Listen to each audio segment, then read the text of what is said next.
Y yo estoy con el doctor Gustavo Sen, el cirujano. ¿Qué tal? ¿Qué tal, Claudio? Buenas tardes. Para, hablar de esta complicación, ¿no? Que sí es una señal de alarma, que tenemos que prestar mucha atención. Sí, es una complicación justamente y en algunos casos grave de la litiasis vesicular, devenida de la misma, y sobre todo cuando hay cálculos pequeños que se llaman microlitiasis, que son aquellos que se escapan de la vesícula y, bueno, se estancan en el coledoco en diferentes niveles y pueden provocar estos síntomas. Los cálculos en las vesículas son muy frecuentes y al no generar síntomas en muchos casos, ¿es probable que todos tengamos en algún momento o no? No que todos lo tengamos, son frecuentes, hay distinta variedad, los más frecuentes son asociados a trastornos del colesterol. Ajá.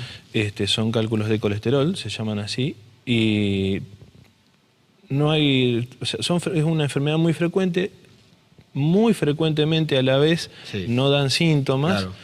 La cuestión es que cuando empiezan a dar síntomas tenemos las complicaciones del cálculo en la vesícula, que pueden ser con los cálculos grandes la colecistitis aguda, que es la inflamación de la vesícula, sí. Y con los cálculos pequeños, problema del que venimos a hablar hoy, que es el síndrome coledociano. Bueno, vamos a ver algunas imágenes para entender un poquito más por qué se produce esto, ¿no? A ver, ahí tenemos la carátula y arrancamos.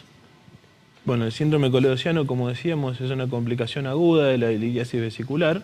Se produce cuando un cálculo migra de la vesícula a la vía biliar principal y la comprime externamente, produciendo una obstrucción de la misma. ¿Sí? Tenemos un gráfico para explicarlo un poco mejor, ¿sí? La vesícula llena de cálculos. Cuando estos son pequeños, generalmente menores a 5 o 6 milímetros, pueden escaparse por el conducto cístico y viajar a la vía biliar o impactarse en el mismo conducto cístico y desde allí producir la impactación y el síndrome coledociano posterior. Ajá. Y dependiendo del nivel en el cual se produzca la obstrucción, van a ser los síntomas. Un síndrome coledociano sencillo, simple, si es a nivel alto o si es a nivel bajo, luego de la desembocadura del conducto pancreático, puede acompañarse de una pancreatitis aguda, que es un cuadro mucho más grave y mucho más complejo. Bien, a ver la próxima imagen, ahí tenemos los síntomas. Los síntomas son el dolor abdominal, náuseas, vómitos, y además se acompañan de los característicos que son del síndrome coledociano, que son la ictericia, que es la pigmentación amarillenta de la piel y de las mucosas, coluria, que significa una orina oscura, color como un té muy cargado, y acolia, que son las heces muy claras. ¿Sí? La bilirrubina se elimina por la vía biliar al conducto digestivo y es la que le da el color característico a las heces. Bien. Bien, vamos al no poder eliminarse se acumula y se elimina por orina, por eso aumenta el color de la orina. ¿Cómo se diagnostica? Lo diagnosticamos por laboratorio de ecografía al principio y luego hay que hacer una resonancia magnética para establecer la anatomía y identificar específicamente dónde está la obstrucción. Bien. El tratamiento debe ser rápido, no podemos demorarnos en esto, requiere una internación siempre, el paciente viene con un dolor abdominal, se hace el diagnóstico con el laboratorio y demás, el paciente queda internado y bueno, luego de la resonancia nos urge liberar la vía biliar para volver al tránsito normal de la bilis. Bien.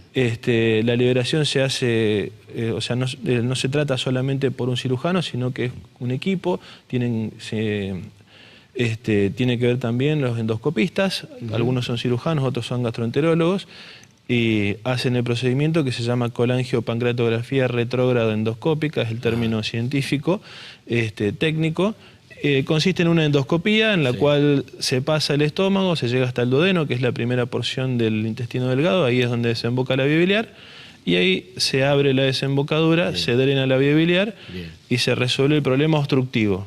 Inmediatamente después tenemos que operar al paciente de vesícula para erradicar el problema, que es la productora de los cálculos. Claro, o sea, hay que limpiar los otros cálculos, porque si no esto puede volver a ocurrir. Exactamente. Entonces, inmediatamente después, a las horas o al otro día de la endoscopía, hay que hacer la cirugía de vesícula y extraer la vesícula. Claro.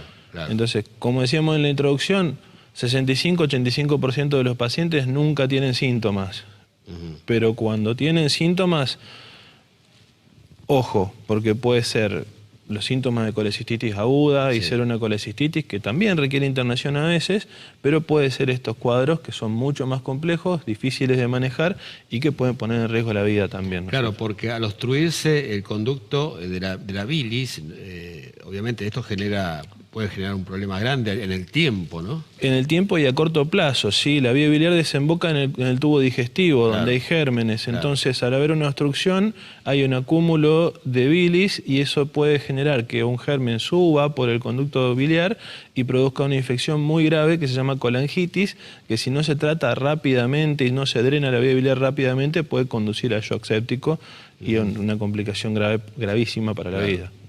Bueno, me decías que se está dando con cierta frecuencia esto, ¿no? Sí, la frecuencia estadística es alta, altísima, por los números parecen bajos, pero Sí. es más o menos un 10 a 20% en los varones y un 15 a 30% en las mujeres que padecen de litiasis vesicular, Claro. no del total de Claro, la población, sí, sino sí. dentro de los que padecen litiasis vesicular.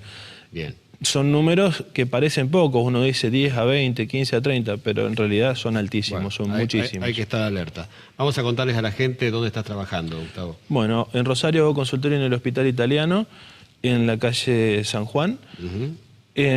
Estoy también en San Lorenzo, en la calle Entre Ríos 555, Bien. en el Centro Médico Doctor Natalio Cantor. Estoy también en Puerto San Martín y en Roldán, Y tenemos un teléfono que está en pantalla, el mismo. 341-611-4668. Sí. Bueno, muchas gracias. Muchísimas gracias a vos, que tengan buenas tardes. Continuamos con más Televida.